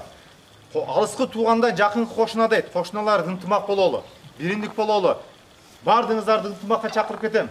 Урматтуу жакшылар. Экинчиси ушул ынтымак бир аз бизде мындай солкунураак экен да. Мына ушул кылган асфалтыбыз, Давиднас көчөсү биздин ынтымагыбызды бекемдей турган бир багыт болду деп айта алам да. Келиңиздер урматтуу жакшылар, ынтымак бололу, бириндикте бололу, ылдый жак, жогору жак, ууру ушундай нерсени токтотолу. Сураныч, бир тууганбыз бардыгыбыз. Бир элдин, бир жерден, ушул жерден туулуп өскөнбүз. Бир атадан таркаганбыз. Жердин бет, жердин алды бирдей. Ашталам айткан, азыр артыга айткандай, дүйнөнү өзү менен бирге алып кете албайбыз. Бергенде үйрөнөлүчү. Дүйнөнү куруш, келечекти куруш сиз менен биздин колубузда, урматтуу жакшылар. Кылсак болот, колубуздан келет. Бир жылда бир көчөнү асфальт кыла алабыз. Үйүңүздөргө киргенде ашын күтүп отурган, мына көчөгө түшүп калыптырда ашын бышырып, ашын даярдап отурган үй бүлөлөр болду. Ашын жеп, кубанып чыккан үй бүлөлөр болду. Кийим, сарпай кийгизип чыгарган үй бүлөлөр болду. Арка музда аргыз, бул мына арчага дагы пайдаң тип суу куюп койсоң өсүп кете берет экен. Ушуга зыяның тип чапкылап сындырып өткөзсөң өнү өспөйт экен бул дагы. Бизден чыккан, өздөн чыгып аткан өнү өскөндөргө колдоо көрсөтөлү болду, кемчилик издебеличи урматтуу жакшылар. Артыбыздан чукуганды токтотолучу. Списокты жазып алып санап отурат дегенде отур. Бүгүн отчетту берем тыйынтып начайынчы. Ишеним болсун бизде. Ишенимсиз ишти ишке алдыга жылдыра албайбыз. Бизде ынтымак, бириндик, ишеним керек болду. Кыла алабыз. Кыла алам деп чыгып атабы? Ишенели, урматтуу жакшылар. Башында жана жакшы сөз айтып кетти, ким айтып кетти унуттум. Эч ким ишенген жок шугачы. Кайдагы асфальт айтасың? Шагал төп түздөп бер, ошол биз үчүн ийгилик деп айтып атат. Мен асфальт кылып берем деп келсем, шагал төп түздөп бер деп атат. Ниетти да кенен кыла берели, ниет бекер эле. Мындай глобалдуу бир ааламга ой жүгүртөлү, келечек өнүгөсү, келечек сиз менен биздин колубузда. Бардыгыбыз эртеби кечпи келебиз. Алдан күчтөн кеткенде киндик кан тамган жерге келебиз бардыгыбыз. Шартты түзүп алып келели. Мен 20 жыл эме сыртта жүрөм. Ата мекенин кадыр баркына, эгемендүүлүктүн кадыр баркына жеттим. Тууган урук, дос жаранын кадыр баркына жеттим, урматтуу жакшылар. Сыртка үзүлүп чыккандан кийин мал жанын убактыңды курбандыкка сыртка чыкканда бир тууган достун ата мекен эгемендүүлүктүн мамлекеттин кадыр баркына жетет экенсиң. Ошондуктан биз бүгүнкү күнү ушул баштаган иштин аягына чыгарып отурабыз, урматтуу жакшылар. Ишеним көрсөтөлү, колдоо көрсөтөлү. Терең ырасылык, урматтуу жакшылар. Мен эми отчетту баштайм. Бардыгыңыздардын атыңыздарды айта албайм. Действительно ар бир уюштуруучу, ар бир колдоо көрсөткөндөрдүн бардыгы ырасылыкка, мактоого татыктуу. Аллах мактоо негизи бир гана Аллахка татыктуу. Биз биринчи договор кылып баштаганда мен жеке өзүм, жеке иш катары эле бул анткени мамлекет аркылуу болсо бул иш бүтпөйт болчу да. Биз частный компания менен мен жеке иш катары мен өзүм эле договор кылдым. Мага комиссия 5 инсан бар. Жалпысынан 5өөбүз биригип туруп договор түзгөнбүз. Договордо жалпысынан смета боюнча 8 миллион 603 миң 111 сом биз ушул ишканага акча төлөп беришибиз керек. Жалпысынан 8 миллион 600 миң 111 сом. Узундугу 1 километр 200 метр. Ширинасы 6 метр. Высотасы 1 эле слой, бирок 8 сантиметр. Асфальттын качествосун текшерип алсаңыздар болот. Гарантия 5 жыл. Эгерде асфальт бузула турган болсо, кайсыл бир жеринен техникалык жолдор менен подрядчиктердин кемчилдиги менен бузула турган болсо, 5 жылдын ичинде булар ошол жерди келип кесип алып, ошол жерди ремонттулуп асфальт басып берет. Договордун негизги нускасын эмесин биздин колубузда. Ушул менде турат, эгер жок бизге бер дей турган болсоңуздар, таштап кетем. Өзүңүздөр 5 жыл бою ушул асфальтты ушул подрядчиктерден талап кыла ала бересиздер. Буга кепилдик берип азыр мына подрядчиктер биздин өзүбүздүн кулун, Кыргыз Ата айыл өкмөтүнүн кулу, бул инсанды тааныбаган адам жок. Бака бир туруп коюңуз. Далилдеп берип коюңуз. Ошол договордо жазылган бардык нерсе биздин ишкана өзүнүн моюнуна кепилдигин алып, сиздерге ошо 5 жылдын ичинде эми ремонт кылып беришкен. Анан бир жерде айтылып кете турган нерсе, анан подрядчик эле жылда келип жасай берет экен деген нерсе эмес. Мына сиздердин азыр илибиз өтө бир чоң деңгээлде сиздерди уюштуруучу жолду жасатты, биз кызматты кылдык. Сактап калыш elдің немесі. Бұл деген нәрсе бірінші Марап Баяка жаңа айтып кетті. Бұл тышқы жолдарға кірмейді, ішкі жолдарға кіреді. Ошон үчүн бұны сақтап қалыш қайсы немеде? Су маселесі. Қайсыл жерден бір су кірген болса аспанға сөзсіз бұзылады. Алан кейін жоқ, баяғыда бір жерлер ошол ортасында бір неме болып, баяғыда бір сүлше болып, неме болып, жарылып неме болып тұрмаса, ол біздің ешқанамыз жасап береді. Ана жоқ, бұл подрядчиктер жасай береткенде үстіне су қойсаңыздар, жоқ, ондай болмайды. Асфальттың немесі пышағы су десе сақтап қалыш, hem көпчүлүктүн. Туктугузда 5 жыл талап кылабыз. Ушул документ аркылуу.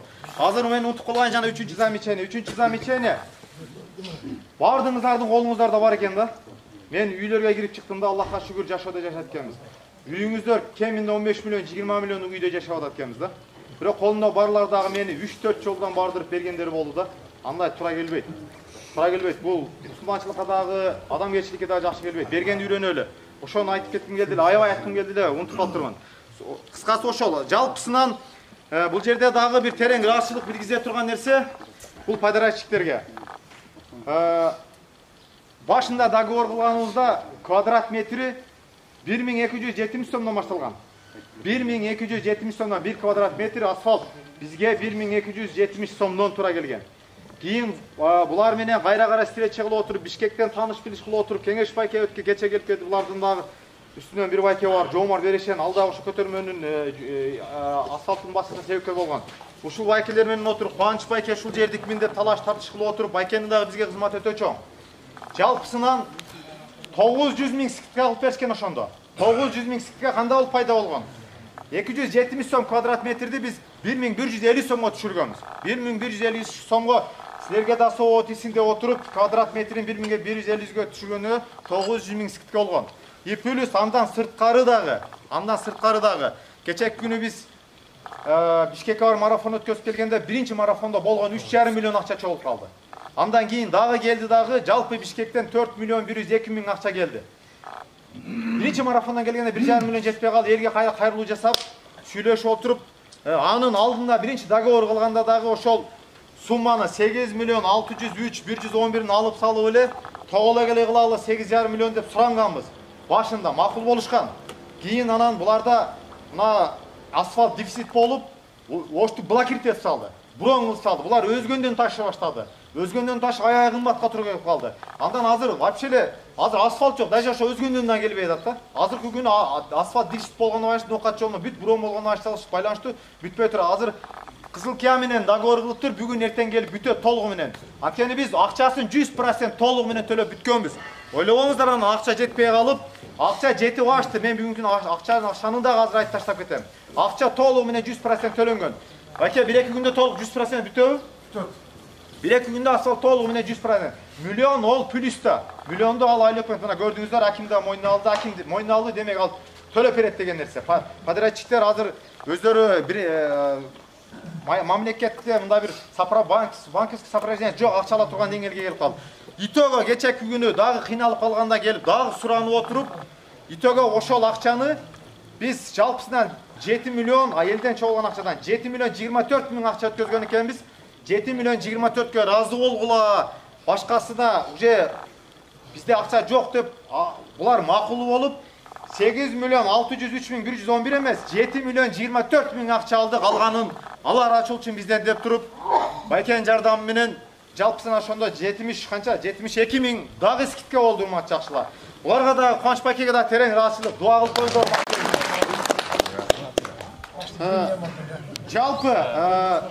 Жалпы эми мен кимден кайсыл жактан канча акча алдым, ошону айтып өтөйүн. Канча акча? Бүгүн дагы азыр да мына жерде бир адам берип калды. Ылдыйдан 3 үй бүлө келип берди. Жана дагы 1 үй бүлө, жалпысынан 4 үй бүлө келип берди. Азыр жана Ылдыйдагы 3-өөнү кошконмун, азыр мына жерде 3 миң бирөө берди. Ошол 3 миң кошулбай калды. Айылдан чогулган акча жалпы 3 миллион 298 миң 300 сом болду. И плюс жанакы 11 миң бар. И жана мына жерде 2 берди, 3 берди дагы. Ушулар бар. Ayıldan 3 milyon 300'de akça çoğuldu. Sağın kılan ayıldan içinen 3 milyon 300 akça karajat çoğuldu uşul asfalt görmeyecekşilar. Buğa jalpısından 374 üy bile. 2+4 378 üy bile verdi. Bizde Akbulak'ta 1300'de tütün varken ne ofisyalna 1036 üy kattaldı. Biz 70% akça, 70% tütün bergen yok degeni düşünüyoruz. Düşünüyorlar mı? Hazır çayga dağı tütünge bergenler geldi. 70% tütünlükün berbegenler uyal gel alaya kaldı da. Geliş gerek bolçu, berbese dağıçı. Şu kulak taşayt dep geliş gerek boldu. Biz uktap çata uzurmat jakşal. Bu jakşı emes. Айталы түшүндүрөлү, бири-бирибизге түшүндүрөлү. Элдин жардамы менен гана асфальт кыла алабыз. Кийинки жылдан баштап сырттан биз марафон өткөзбөйбүз. Жылда Бишкекке барып, мигранттарга барып, флекчилик кылган токтотолу урматчакчылар.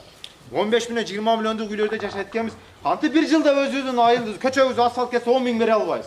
Ысырапкерчилигибиз 10 миң эмес, 110 миң, 210 миң, 510 миң болуп атат. Бер соопчулук аларачылык көчөңө кыяматка кийин соо барат. 10 миң ким бере албайт? Кийинки жылдан баштап сырттан издебей, сырттан ишкерлер мына артык байке азыр өтөп, Акнажи булар сыртта биз карап турбай издеттек деп атат. Өздөрү келип билип берсе алабыз, бирок марафон боюп өткөзүп барбайбыз. Асфальт керек болсо бүгүн убадаңыздарды бересиздер, түтүн башта 10 миңден беребиз деп асфальт кылабыз. Болбосо кийинки жылы убарагерчиликтин кереги жок, кыйналыштын кереги жок. Действительно, азыр экинчи Бишкектен жалпысынан 4 миллион 102 миң акча келди, урматчакчылар. Бишкектик борбордук ишкер байкелерибиз, артык байкеге окшогон байкелер жалпысынан 4 миллион 102 миң акча келди. Россиядан мигранттардан жалпысынан 500 миң келди. Төрага өзү турат. 500 миң бердиңиздерби? Подтверждать этип коюңуз байке. 500 миң акча келди Россиядан. Андан кийин 4-чү Кара Суу Оштон келгендер барбы? Конокко келгендер. Конокко келбеди, Кара Суу. Уялып келбептир буларчы. 110 миң акча чогулуп калды, бирок ыраазычылык билгизем. Бирок ал жактачы мен деген ишкерлер бар экен да, мен 20 жылдан бери талаада жүрөм, билбейм. Ал жакка организатор жок болуп калдыбы, уюштуруучу жок болуп калды, билбейм. Мына Кадыр Абаз, Кочкорбой Абазым алат, Кадыр Абазга Алла разы болсун. Чыдабай ошол жака барып, кайрадан марафон өткөзүп, азбы көптү салым кошуп, 110 миң акча келип берди. Мен үмүт кылам, Кара Суу Бишкекте иштеген ишкер байкелер, ал жакта инилерибиз, байкелерибиз толтура экен. Кийинки жылы булар марафонсуз эле түзүгөр акча алып келип өздөрү алып келип кошет деп ишенем. Терең ыраазычылык аларга да. Жалпысынан 8 миллион 10 миң, кече мен кечинде даярдаган буну. Жалпысынан 8 миллион 10 миң 300 сом акча чогултур. Жалпы сумма урматчакчылар. Жалпы сумма. Плюс буга миллион айыл өкмөттүк бар. Эми айыл өкмөттү санабаганда айылдын өзүнөн 8 миллион. Плюс азыр 14 миң. Жалпысынан 8 миллион 24 миң 300 сом акча чогултурмак жакшылар. Эми бул акчадан кеткен расходдорду айтып берейин эми сиздерге.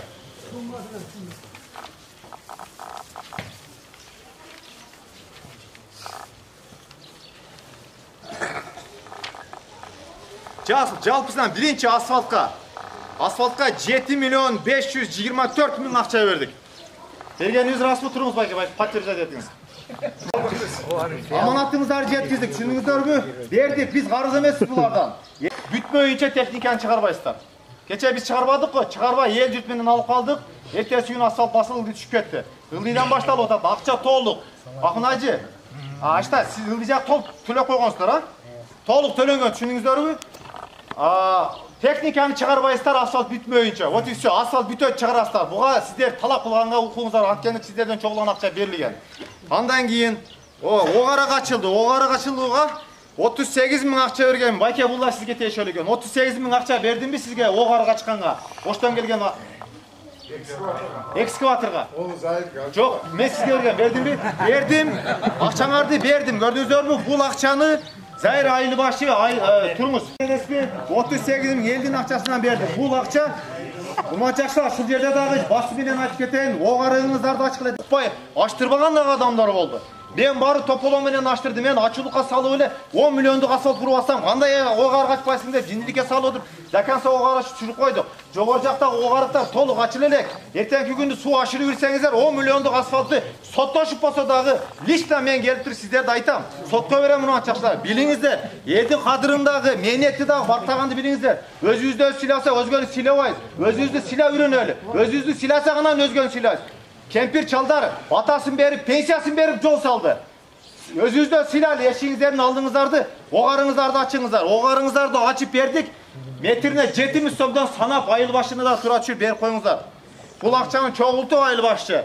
Чучуула кайсы көчөгө түшө турган болсо, разницасын бул жерде муниципалдык объекттердин алдында тазаланган. Аны кандай кылат билбейм. Жалпы 38 000 акчаңыздар огарыкка кетти. Огарыктын отчетун айыл башыдан аласыздар. Андан кийин турба маселеси боюнча турба акынын барбы? Акы каякта жүрөсүң? Акы кел мына жерге. Подполковник ким?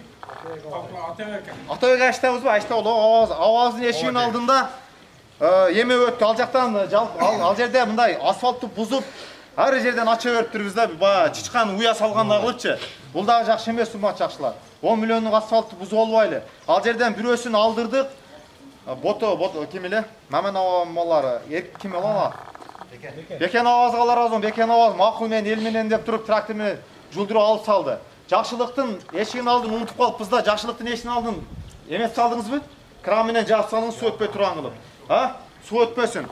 Ошол жогору жактын эмесин алып атканда баягы турбабыз сынып калды. Моюнга алыш керек да, буну акыл тракторист байкабай сындырып алды. Ал кемчилик бизде да. Эскертпей коюп, ошол жерде туруп эскертпей коюппуз. Ал жерге Амирован өзү пенсиясына 20 000 каражат кетирип алган экен, анан айла жок ошол жерди бүтүрүшүбүз керек болду дагы. Ошол Атебек байкенин эшигинин алдындагы турбасын алып ошол жерге темир турбасы бастык. Буга ошол жердин аксакалы Амировабыз, айыл башчы өздөрү жооп бере турган болду. Түшүнүңүздөр, 6 000 акчаңыздар кетти. Жалпы ушул жерде азыр бүгүнкү жыйынга бүгүн эми бул тойда тургандар. Жакшылыкта дагы жырган жакшы. Мындай жерде ичип жеген дагы жакшы. Анткени мамлекеттин эгемендүүлүгүбүздүн 32 жылдыгы болуп атат. Бүгүн тойду деп кабыл алалы. Эгемендүүлүктүн айттым го мен бая, эгемендүүлүктүн ата мекенинин кадыр баркына мен жеттим депчи. Анткени мамлекети жок, эгемендүүлүгү жок, толтура улут бар урматчакчылар. Сиз менен биздин ата мекенибиз бар. Шапалактай жери болсо да эгемендүүлүгүбүз бар. Биздин майрамдаш керек. И ушул жолдун ачылышына биз кан чыгардык. 86-жылкы мен 86 болом, Акбулаттын колуна болом, 86-нын балдары багымдаттан тартып мал союп бүгүн кызматта жүрүштү. 86-ларга дагы ушул кылып аткан кызматтын артынан 86-лардын балдары турат. Мен 86-мын. Ар бир поколенияден бир жинди чыкса дагы ошол сел поколенияга сөз тиет. Бир жакшы чыкса да ошол сел поколенияга сөз тиет.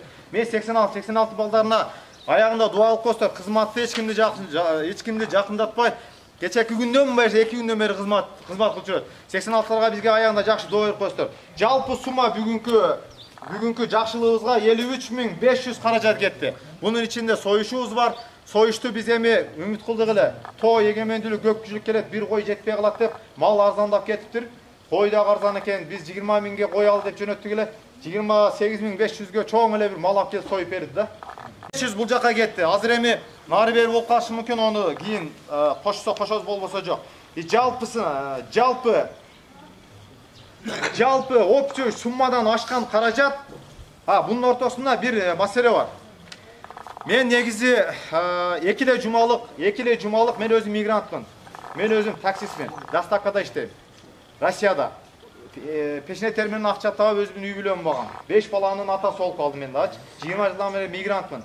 2 жумалык жакшылыгыбызга биздин үйдө мына атабыз, апабыз ажы болуп калды. Ата энебизди ажыга жөнөтүп, ата эненин батасын, элдин сиздердин батаңыздарды алдык. Ушул жакшылыкка экиле жумага келген болчумун. Жумушумдан 2 айлык мөөнөткө тыныгууга чыгып.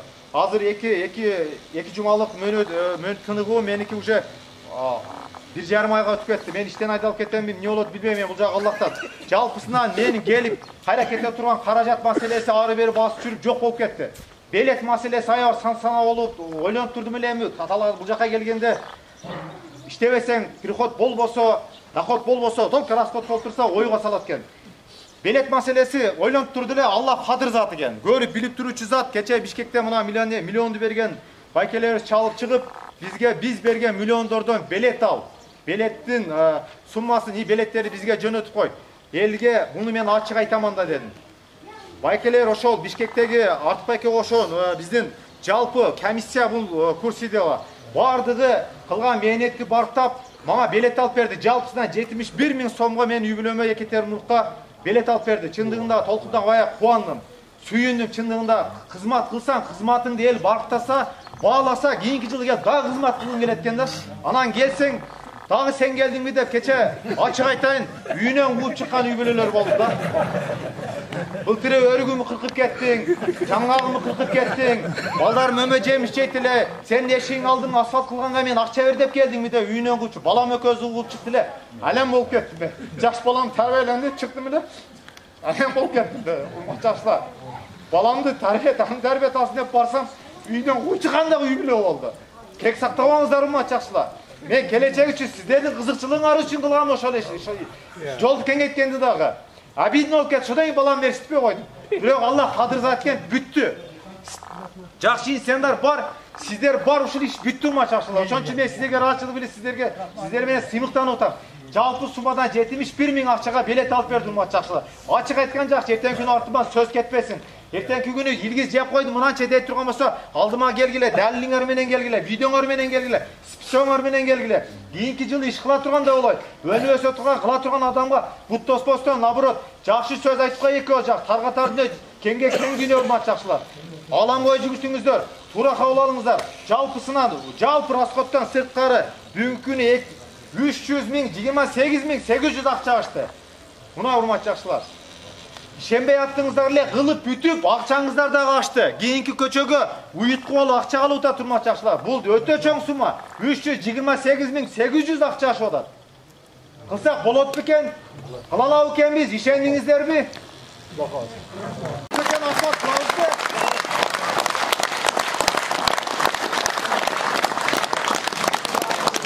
Разы болсын, урматтуу жакшылар. Эми бүгүнкү күнү элдин ишенимине кирдик. Кыла алабыз. Буга чейин деле киргенбиз.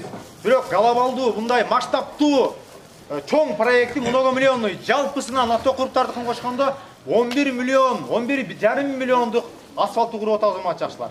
Сентябрдан баштап, байке сентябрдын канчасынан? Наржак. 15-ине. Сентябрдын 15-инен кийин автокуруптарды кабасылар асфальт дефицит болгону байланыштуу токтоп калды. Бирок акча салжактыкта чогулган. 11,5 миллиондук ишти аткарып, жакшылык иште жарыш кыла дейт. Мындан ары буйруса сөзсүз түрдө кылат. Ишенгиле просто. Колдоо көрсөтүп бериңиздер. Азыр Чучу Булактычы мен бардыгы эл келип ошол бербегендер дагы келип Чучу Булак талашат деп ойлодум эле, бирок келбептир. Азыр негизги мен өзүмдүн кийинки 24-жылга, 25-жылга түзгөн проектимди айтам, сунушумду айтам. Андан кийин сиздердин үнүңүздөрдү угат. Чучу Булак кандай мас ташталат? Чучу Булак таштайбызбы же менин проектиме макул болуп дуа кылып бересиздерби, жокпу? Буну сиздер чечип бересиздер. Эч ким чечпейт. Эл чечет, болду. Ошон мен иншалла насип кылса сиздер менен биргеликте сөзсүздү ишке ашырабыз. Бул проект мынандай урматтуу жакшылар. 2024 кийинки жылга биздин сунуш мындай. Чучу Булакты таштабай эгер макул боло турган болсоңуздар, негизги 4 көчөнү бүтүрөйлү деп колубузда бар ишкер байкелер чыгып сунуштап, жалпы биз проектти кайрадан сызып чыктык, 24-25ке план кылдык. Эгерде макул боло турган болсоңуздар, кийинки жылы Чучу Булагы жок эле биринчи көчөгө берсек, биринчи көчөнү эгер макул деп бере турган болсоңуздар, бунун акысына сиздерге 25-жылы 4-чү көчөнү асфальт кылабыз, без очередь 5 Чучу Булак 25-күнү 25-жылы. И сиздер биринчи көчөгө Чучу Булаксыз макул боло турган болсоңуздар, ошонун ыраазычылыгына Телман менен көтөрмөнүн ортосуна бир эле байке демөөрчүлүк кылып, замандын талабына жараша көпүрө кылып туруп, Телман менен Сталинди бириктире турган болот азырмат жакшылар. Түздөн түз аверный выход ача тургандар. Мына көчө менен айланбай нар жакка, ошол жактан да түптү чыгып кете турган кылып туруп, илгерки асфальт, ушул сунуш бар. Эгер макул болсоңуздар, берсеңиздер, мен буга кепилдик берем. Мен буга кепилдик берем. Ошол көпүрө сөзсүз түрдө бүтөт. Асфальтты элдин жардамы менен калкан айштам Demirçilerden de köp akça berem dedi. Oşol günü men eldi kütöm. Çuçuğlaňardy kütöm, men el menen elmin dedi. Ben erteň özüm bitirip koyum degen alysmyn dedi. Ay mınal jerde adamlar göөлөр var. Masele bir gana oşol Aja Awaz Asibek Awaz'ın atmanasında bolçu Bişkekte geçen marafonda soronu tüzdön tüz koyduk ele öz el içine aytdı. Men alja korgazımça jaşabayım dedi. Men elmenemin dedi. Atmanan talkala al salgıla köprüğünü kurtup telman istelimdi ula salgıla dedi. Dabro verdi. Anam oşondan ulan bu da jakşı çındığında bunda jomarttı. Uzup talkala al salgıla dedi. Oşol gezde ana men aytım eldin aldığında. Em oşol köçönü toluğu menen özüňiz kılatken klaspı kılbaysızbı desem jok men kılbayım dedi. El menemin dedi eldin çoğulan akçası plus men milyondoy akça verem degende kıldı kıskası demirçilerinden köp akça verem elden ruhsat sura dep aytты. Bul başka mesele. Demirçi ola turgan adam hakına işlemez andan başka. Men aga kepildik berem. Al zaman talağına jaraşa oşol жерге köprü kurup beret. Telman bilen istelim birigi kula tüzdön tüz alımlar geletken orta mescid jaka çıkıp ketkenge mındaydan kara koygon araka nokatка көтөрмөгө чыгып кете турган жол ачылып калат. Эгер макул болсоңуздар ушул 2 жылдык проект сызылды. Анан жок, андай болбойт, калыс болсун, ар бир көчөгө чүчү кулак таштайсың. Кайсы көчө болсо ошого издей турган болсоңуздар, аны сиздер чечесиздер. Биринчи көчөдөн бүтүрөбүз. Maçakçılar, japa tırmak makulsuzları bu uşuğa. Japa tırmak. Ertenki günü men söz uğup kalbayım, başkalardan söz uğup kalbasın. Küçük kulak 2 жылдык проектке makullıslar, ha? Bardınız, bol götürü, za, çok. Kulak, kaç koyunuz deli. Bardınız, za, protiv çok içken. Allah razı olsun.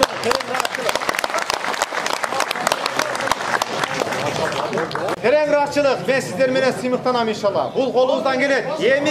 Emi dagı bir nerse. Akılkı nerse ulmaçakçılar. Jalpı mınday. Kийинки жылы emi kantip бүтүрөбүz. Kийинки жылы kantip бүтүрөbүz, ошону угуңуздар. Бул важный нерсе. Kийинки жылы абсолюттуу түрдө мен бүгүнкү күнү эгерде акчаны азыр полный өткөзүп бер дей турган болсоңуздар, азыр өткөзүп берем. Же айылдын ошол көчөнүн, биринчи көчөнүн комиссиясын түз ошого бер десеңиздер, ого берем. Өзүңдө калсын, кийинки жылы өзүң бересиң десеңиздер, өзүмдө кылам. Не десеңиздер, ошону кылам. Кыскасы, кийинки жылы кандай болуп ал жак ишке ашат. Кийинки жылы 1300 түтүн бар экен. 300'ün алып салдык. Болот экен. Сөзү чыгат экен, бербеген колуна жок, ар нерсе болот экен.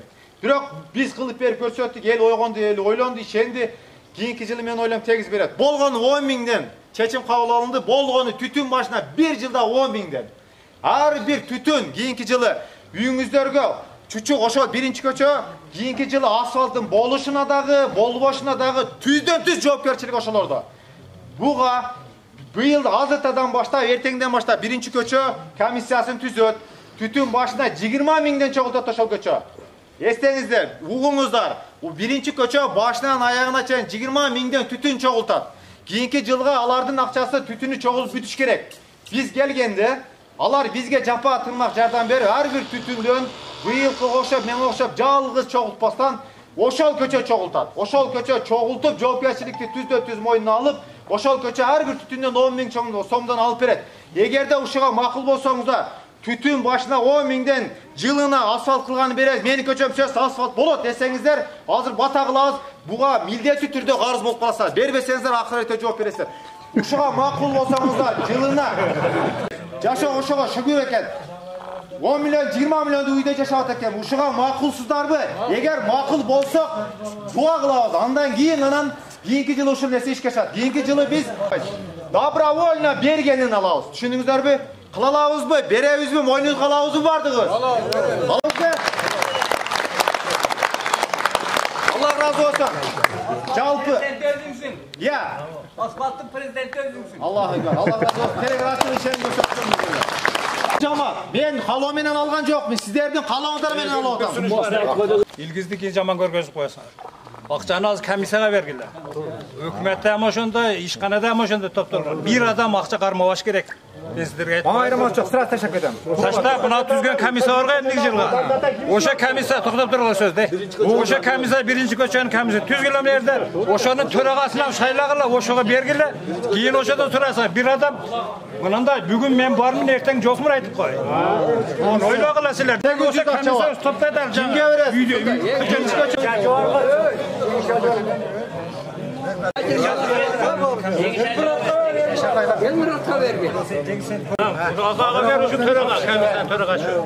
Cengiz Hacı'ga makuslar mı? Birinci koca komisyaya. Akçanı sizge verem. Men barga akçanı uyingizge alıp barıp video kılıp amanatın saçı kopardı tutkun. Jo'pkechilikka makusuz mu? Jo'pkechilikka makusman.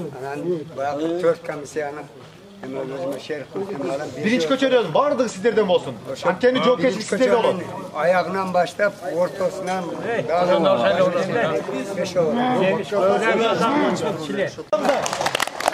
Biz azı münazirde çoğaltıp başladık da Cenab-ı Neme aytkanday onçam uyga varsan çındağılar uqqan sözü uqalatkansın. Oşon üçün menmez başka jaşırak birovni qo'yganda yaxshi bo'ladi. Yo'q, komissiya men bo'laman.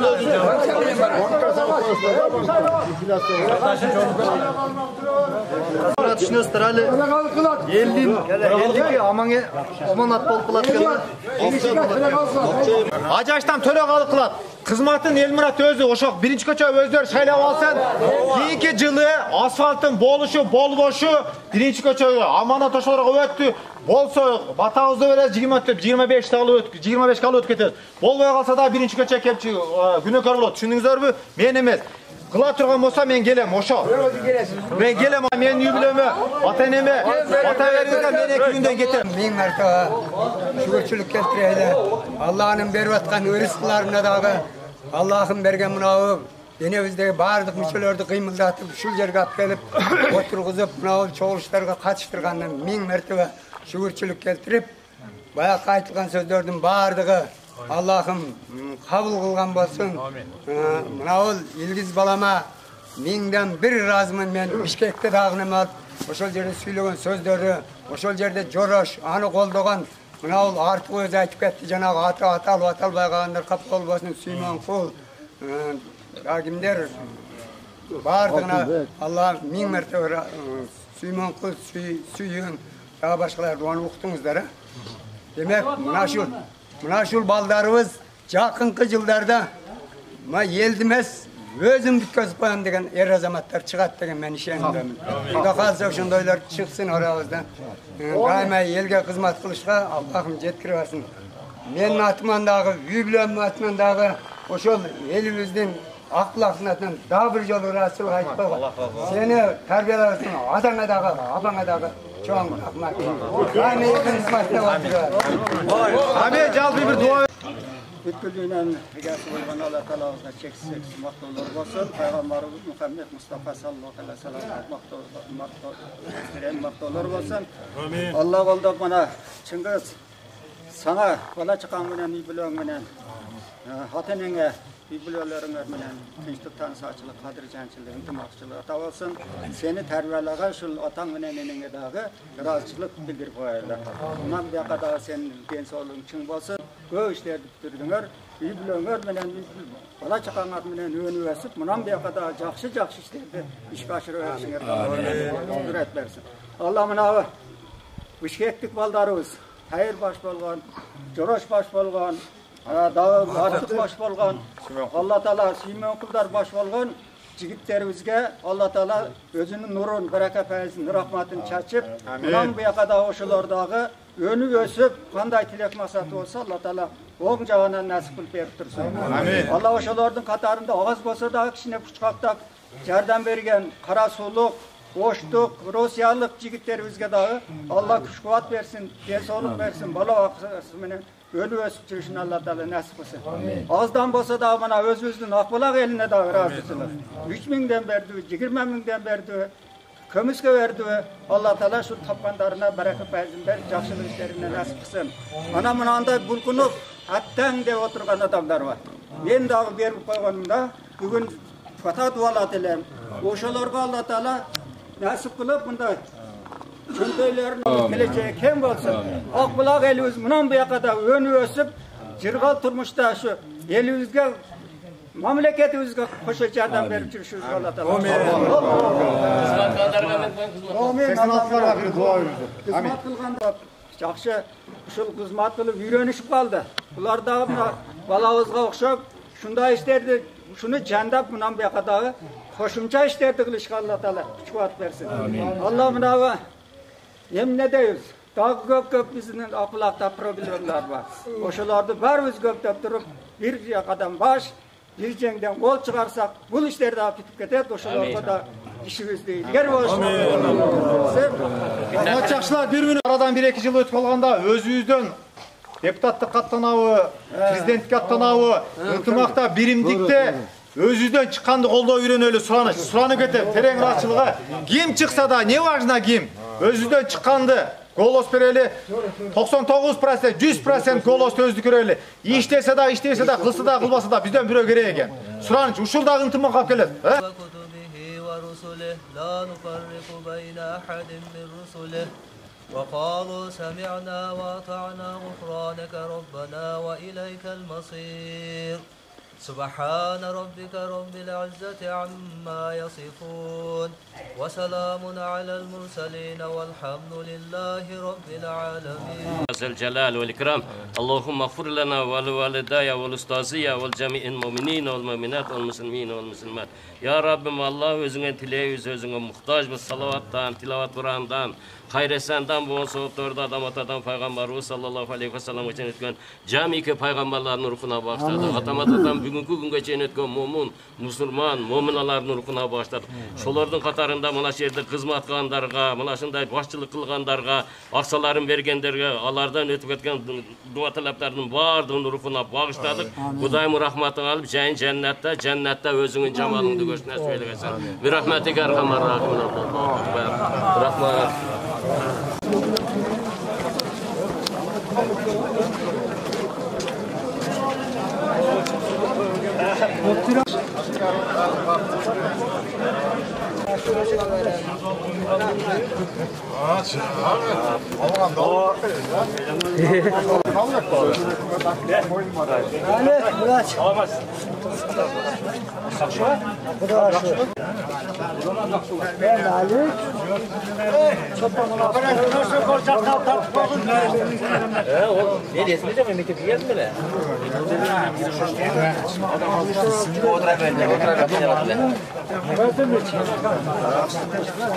Rahmat kembe